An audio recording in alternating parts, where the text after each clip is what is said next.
Eto, mainit na balita. Coach Tab Baldwin nagbigay ng komento sa tsansa ni Kai Sotto na makapasok sa NBA. Ano kaya ang mga sinabi ni Coach Tab, alamin?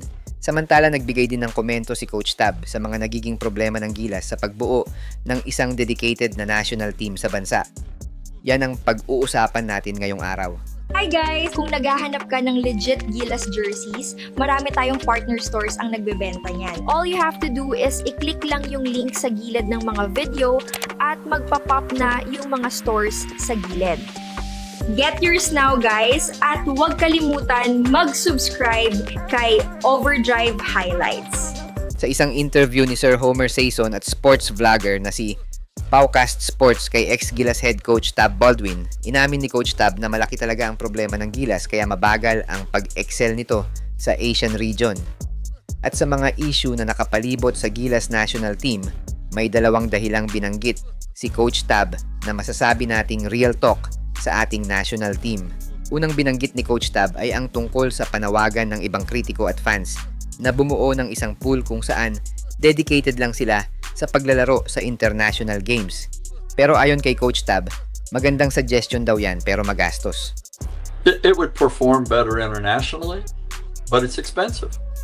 At sa pananaw ni Coach Tab, pabor siya sa ganyang sistema dahil mas magiging solid daw ang national team if masusunod ang mas mahabang preparasyon with players na sa Gilas lang maglalaro.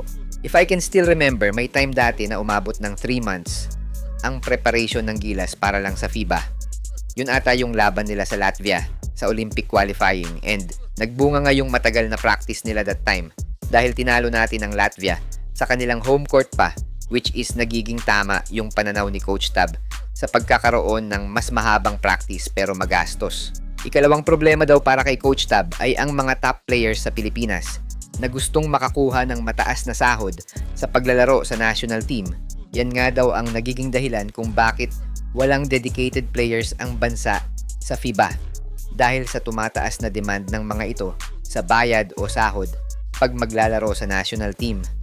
Sa pagkakabanggit nga ni Coach Tab, Top players want top money contracts. which is nagiging konektado sa mga recent issue ng SBP kina Kai Sotto at QMB.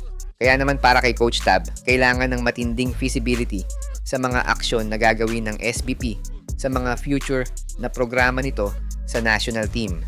Feasibility has to be part of every discussion. But I think it's obvious that if you have a group of very good players and you train them for 6 months, as opposed to, poor Tim, sometimes he gets them for 6 days. Samantala, nagbigay din ng konting pahayag si Coach Tab sa balibalitang lilipad si Kai sa US para sa NBA Summer League sa July. Ayon pa rin sa podcast ng Paucast Sports at ni Sir Homer Sayson, nang hinga ng pahayag si Coach Tab tungkol kay Kai Sotto tungkol sa balak nito mag-NBA, sinabi ni Coach Tab na good path nga daw para kay Kai kung susubukan ulit nitong makapasok sa NBA. Dagdag pa ni Coach Tab na bagamat ang mobility at athleticism ni Kai ang nagiging up and down niya recently sa games nito, may chance pa din naman siyang makapasok sa NBA lalo na at wala pa si Kai sa kanyang prime years. Inamin din niya na marami ang may alam na center ang natural position ni Kai. Pero para kay Coach Tab, Kai Sotto is actually a stretch 4. Gaya nga daw ng mga NBA players na sina Porzingis at Anthony Davis. Ayon pa kay Coach Tab, ang kalakasan daw o prime talaga ng isang modern bigs ngayon sa basketball ay pagtungtong nito sa age ng 31 to 35, which is pasok pa si Kai na maaari pa nating makitang mag-mature sa mga susunod na taon. Ikaw, Idol, naniniwala ka din ba sa mga sinabi ni Coach Tab tungkol sa Gilas program at sa binanggit niya kay Kai sa pagsubok nito ulit sa NBA? Sa mga gusto pala manood ng laban ng Gilas sa FIBA World Cup qualifiers nang walang delay at free for life, magbibigay po kami ng free live streaming link.